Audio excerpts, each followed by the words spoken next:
If you liked the video, feel free to subscribe. It would really help the channel, and we have battle reports, boarding actions, and list videos every week. Thanks for watching. Thanks for stopping by.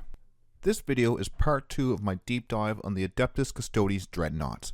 Part 2 has the Forge World Telemon Heavy Dreadnought and the Codex Venerable Contemptor Dreadnought. We will go through the datasheet and abilities of both Dreadnoughts. Then we will go through each detachment, how each detachment rule and stratagem benefits these two Dreadnoughts. I do have the points in this video. Usually I like to do the deep dives without points, rank the unit without points, but these Dreadnoughts are quite overcosted. If they get cheaper, they could be more usable for us in our lists. The Adeptus Custodes army rule is Martial Kata. Each time a unit from your army with this ability is selected to fight, select one of the Kata stances. Until that unit has finished making its attacks, the selected stance is active for it and it gains the relevant ability. Our first stance is Dakatari stance. Melee weapons equipped by models have the Sustained Hits 1 ability. Then we have Rendak stance. Melee weapons equipped by models in this unit have the Lethal Hits ability. Great army rule. If we'll be wounding on 4 or less, we pick Sustained 1. If it's 5 or 6s, pick Lethal Hits. Now we're going to go over the data sheets. We'll start with the Telemon Heavy Dreadnought first. It has a movement of 8, toughness of 10, a 2-up save with a 4-up invulnerable, 12 wounds, leadership of 6, and 4 OC.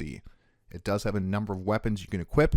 There's the Arachnus Storm Cannon. It does devastating wounds, 24-inch range, 12 attacks, ballistic skill 2, strength 6, AP 1, damage 1. Then we have the Iliastus Accelerator Culverin, 48 inches, 4 attacks, hitting on 2s, strength 9, AP 1, damage 3. Then we have the Bolt Launcher, and you just have that equipped all the time. It's a blast weapon, 36 inches, D6 plus 3, hitting on 2s, strength 5, AP 0, damage 1. Then we have the Twin Plasma Projector, and that is on the Telemon Fist weapon. Torrent, twin linked, 12-inch range, D3 attacks, strength 7, AP 2, damage 1. There's not a lot of damage with these weapons, the damage 3 Accelerator Culverin being the strongest. And you can have 2 of these weapons equipped, so you can have 2 Storm Cannons and 2 Culverins. You'll always have that Bolt Launcher. For the melee weapons, it comes with the Armored Feet. There's 5 attacks, hitting on 2s, strength 7, AP 0, damage 1, so you're not going to do a lot of damage with that. Then you have the Telemon Fist weapon. So it's 5 attacks again, hitting on 2s, but strength 12, AP 2, damage 3. So you can do quite a bit of damage with this weapon on the Telemon. Let's look at the abilities with the Telemon Dreadnought. We have Martial Kata. Yes, our giant heavy Dreadnought knows Karate, Deadly Demise D3, and then Guardian Eternal. And Guardian Eternal, each time attack is allocated to this model, subtract 1 from the damage characteristic of that attack. This ability, 4-up invulnerable save, movement of 8, is what makes this Dreadnought much more usable than the Contemptor Dreadnoughts. This thing might actually make combat and survive getting there. And when I field my Telemon Dreadnought, I like to take the Fist weapon with the Accelerator Culverin, just because that damage 3 does help you punch through it in case someone does fail some rolls on some Terminator or something like that. It does do a little more damage if they do fail that save. It's only AP 1, but what can you do? These two Dreadnoughts fill the same role, a shooting unit with some melee threat. The Telemon is the toughest of all 4 of these Dreadnoughts. It also does not pay the comeback to life tax. The Telemon is currently 250 points, the same price as a Grav tank. The Telemon can be used as a tough bully unit or a backline shooting platform. The thing is, it's not really good at either of those. And with the Telemon, you can equip 2 of the Fist weapons, but you do not gain any extra attacks or twin linked, just 1 more plasma projector. The guns it can equip are lacking too. The Arachnus Storm Cannon can dish out some devastating wounds. Even with 2 guns, that is 24 shots, hitting on 2s, then you need to roll the 6 on the wound roll for 1 devastating wound. We might get lucky and spike 5 or 6, but most of the time it will be underwhelming. You can take 2 of the Accelerator Culverins, it's not much better though. They are damage 3, but the AP 1 just does not cut it in 10th, where everything has cover 90% of the time. Martial Kata does add to the melee threat of this Dreadnought, Eternal Guardian giving the -1 to the incoming damage, and the overall tougher profile with that movement of 8. This is the best of our 4 Dreadnoughts. I have seen this in tournament lists. I do believe it might have been the Null Maiden list. Next up is the Venerable Contemptor Dreadnought, movement of 6, and that is just terrible, toughness of 9, 2-up save with a 5-up invulnerable, 10 wounds, leadership of 6, and an OC of 3. For the ranged weapons, we have a combi bolter with rapid fire 2, 24-inch range, 2 attacks, hitting on 2s, strength 4, AP 0, damage 1. Then we have the assault cannon, devastating wounds, a 24-inch range, 6 attacks, hitting on 2s, strength 7, AP 1, damage 1. Then finally we have the multi-melta, melta 2, 18-inch range, 2 attacks, hitting on 2s, strength 9, AP 4, damage 6, so quite a bit more damage on that one. The melee weapon is just a Contemptor combat weapon, 5 attacks, hitting on 2s, strength 12, AP 2, damage 3, so the same combat profile as the Telemon. This model's multi-melta can be replaced by that assault cannon, and it comes with the combi bolter and that Contemptor combat weapon.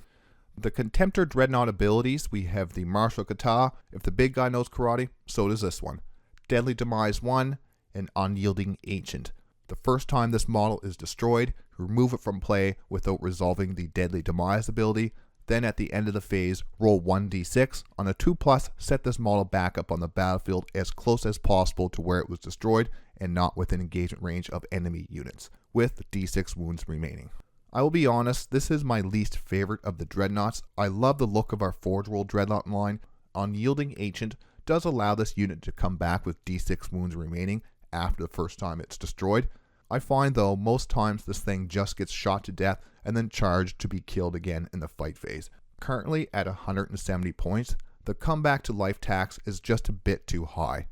The profile is nothing special either. A movement 6 Dreadnought with weak shooting and decent melee is not a datasheet the opponent will really be changing their game plan when it stands back up. And like the Galatus tanks, a 5-up invulnerable sounds useful, but you need an AP 4 attack or an AP 5 attack if this Dreadnought has cover to even cause that 5-up invulnerable save to matter.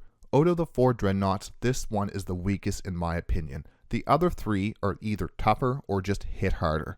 The Venerable Contemptor Dreadnought at 170 points is just too many points. A running theme with these Dreadnoughts: 10 more points gets 4 Custodian Guard, or 5 less points gets you 3 Venatari. You're probably going to pick the Guard or the Venatari. Let's move on to each of the detachments. We'll start with the Null Maiden Vigil detachment. Creeping Dread is the detachment rule. In the Battleshock step of the opponent's army, if any unit is below starting strength and within 12 inches of a Psychona unit, the enemy unit must take a Battleshock test. If below half strength, -1 to the Battleshock roll. This detachment is the Psychona Heavy Detachment. I do like to run some Custodes Datasheets that are strong by themselves without the need of detachment support, such as Wardens or Alaris. It does need some heavy hitting units to help the sisters punch up. I have seen the Telemon used in this detachment, giving the list a tanky, semi-dangerous unit to push up the board, or give support to the Null Maiden Vigil list. The Contemptor, not so much. It does not add the same tanky style unit to a list, and the Telemon will still have access to Martial Kata in this detachment. Next up is Auric Champions. The detachment rule is assemblage of might. At the start of your command phase, select 1 unit from your opponent's army until the start of your next command phase. Each time a model in Adeptus Custodes character unit from your army makes an attack that targets that enemy unit, add 1 to the wound roll. For the same reason as Null Maiden Vigil, I can see the Telemon being used as a tougher tanky unit. It would not get detachment or stratagem support just like Null Maiden. This detachment does not lack the damage like Null Maiden Vigil though, making the Galatus Grav Tank a better option for a support unit than the Telemon or Venerable Contemptor, especially when the Telemon and the Galatus Grav Tank are the same price in points. Next up, and one of the better detachments for these Dreadnoughts, is the Shield Host. Martial Mastery is the detachment rule. At the start of the battle round, you can select one of the bullet points below. If you do so until the start of the next battle round, that bullet point effects apply. Each Adeptus Custodes model with the Martial Kata ability, melee weapons equipped by that model gain the critical hits on 5 ability. Or you could have each Adeptus Custodes model with the Martial Kata ability, melee weapons equipped by that model gain +1 AP. And these will work on the Dreadnoughts since they do have the Martial Kata ability. Now we'll touch on the 4 stratagems that aren't infantry locked, so you can use on these Dreadnoughts. First is Arcane Genetic Alchemy. Any phase after mortal wounds have been allocated, you can have a 4-up feel no pain against mortal wounds. Archaeotech munitions. In your shooting phase, you can either have lethal hits or sustain hits 1 on your ranged weapons. Next up for 1 CP is Avenge the Fallen. At the start of the fight phase, 1 Adeptus Custodes unit from your army that is below starting strength. Until the end of the phase, add 1 to the attack characteristic of melee weapons equipped by models in your unit. If your unit is below half strength, until the end of the phase, add 2 to the attack characteristic of those melee weapons instead. Last up is Multi-Potentiality. For 1 CP, it is a fallback, shoot and charge stratagem. The detachment rule does help these in melee combat. Crits on 5 with sustained hits 1 will add an extra swing or 2 with their melee weapon. I prefer to have 1 ranged weapon, the Accelerator Culverin, paired with that fist on the Telemon to be a general purpose dreadnought. Multi-Potentiality for 1 CP will be useful when an enemy unit is in combat with one of our dreadnoughts. We can fall back, shoot, and then charge back in. We will make the opponent think twice about charging a Telemon Dreadnought since they are much harder to kill. These dreads are one of the better targets for Avenge the Fallen since they can use it once they have lost a single wound. The unit has to be below starting strength, and since this is a 1 model unit, we use the model's wounds to decide if the unit is below starting strength. Select critical hits on 5 with Martial Mastery, then select sustained hits 1 with a Kata. There's a chance the extra attacks from Avenge the Fallen could become even more attacks. These are tougher units to get wounds through, thus making them a target for mortal wounds. Arcane Genetic Alchemy can be used to give the Dreadnoughts a 4-up feel no pain to mortal wounds after those mortal wounds have been allocated. With lower total wounds than most of our infantry units, the Telemon Heavy Dreadnought in particular will love having a way to protect from mortal wounds. Archaeotech munitions can be used to help with the mediocre shooting of these 2 dreadnoughts. Sustained hits on 1 on the Arachna Storm Cannon could translate to some extra devastating wounds, or an extra wound or 2 with the Accelerator Culverins. If we had more than the 1 multi-meta on the Venerable Contemptor, it would be a good target for sustained hits 1 or lethal hits. But with 1 multi-melter, I would consider a lot of our other units before I would spend the 1 CP on a few extra wounds for these guns though. Overall, the Shield Host Detachment is a great detachment for these dreadnoughts. They have some synergy with the detachment rule and a lot of the stratagems. The thing holding back these dreadnoughts from being used in most lists, especially the Telemon Dreadnought, is the points. The Telemon is probably the closest being to what it should be. I think at 200 points or even 190, this dreadnought would have a place in some of our Shield Host lists. Currently, it is at 215 points as of October 12, 2024. The Venerable Contemptor, I just do not see it having a place in 10th. The reason being, I feel the one-time comeback to life is going to keep this dreadnought in the overcosted category. I could be wrong, time will tell. Last up for the Custodes detachments is Talons of the Emperor. The detachment rule is Revered Companions. Psychona units from your army gain the following ability.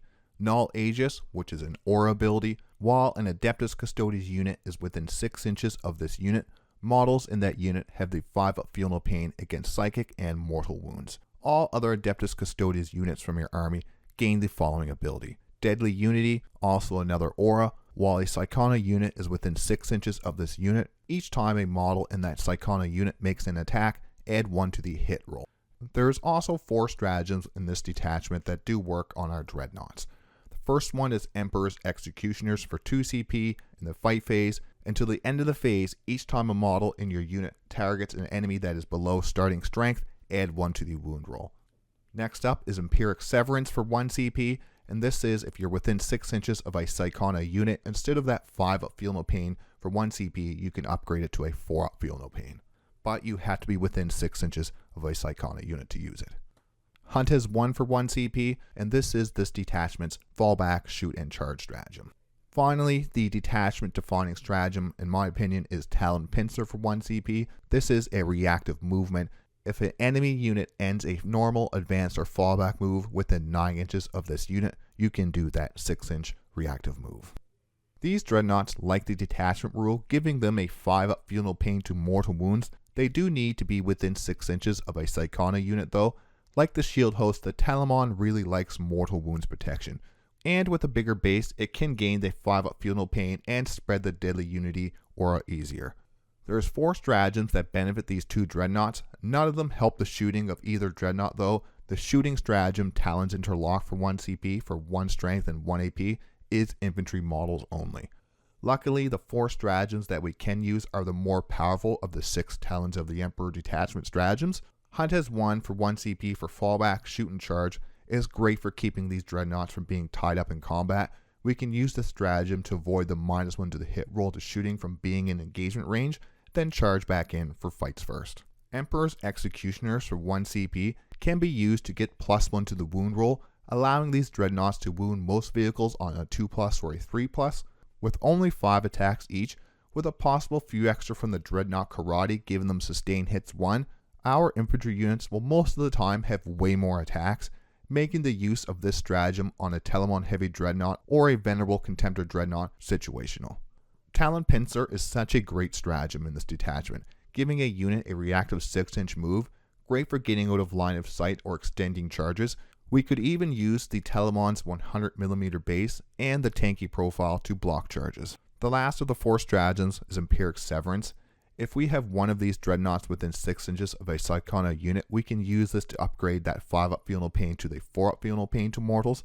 Unlike Arcane Genetic Alchemy in the Shield Host detachment, we have to use this stratagem before the mortal wounds have been allocated, making this a much more important choice on which unit to use this stratagem on.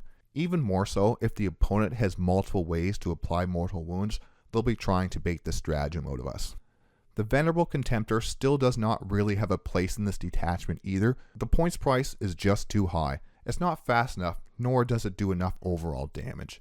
The Telemon Dreadnought is overall better off being faster, tougher, and more overall shots and damage from its guns. Unlike Shield Host, this detachment does not help the shooting with any stratagem support and only has the one stratagem that boosts melee combat. With a few points drops, the Telemon could be a decent option for being a big hard to kill model that can do decent damage while that 100mm base spreads and gains those detachment auras. Let's finish with some final thoughts. These 2 dreadnoughts fill a similar role, the hybrid shooting and melee unit. I do wish they had better ranged options though, making them a better option for us on the table. The Telemon can be played in a number of the detachments, making it a more usable unit. Shield Host and Talons of the Emperor having detachment rules and stratagems that do benefit these dreadnoughts, unlike Null, Maiden Vigil, or Auric Champions. I'm hoping these 2 dreadnoughts do get a points drop in the next balance update coming soon. Another hope is to get the 3 Forge World variants made into a plastic version. I have a feeling they would get more overall rule support. I think it's kind of silly that the Telemon can equip 2 fists but gets no benefits except another plasma projector, and you're not going to pick a plasma projector over one of the other bigger ranged weapons for the Telemon. Subscribe for more Warhammer content, and like I always say, thanks for watching, thanks for stopping by.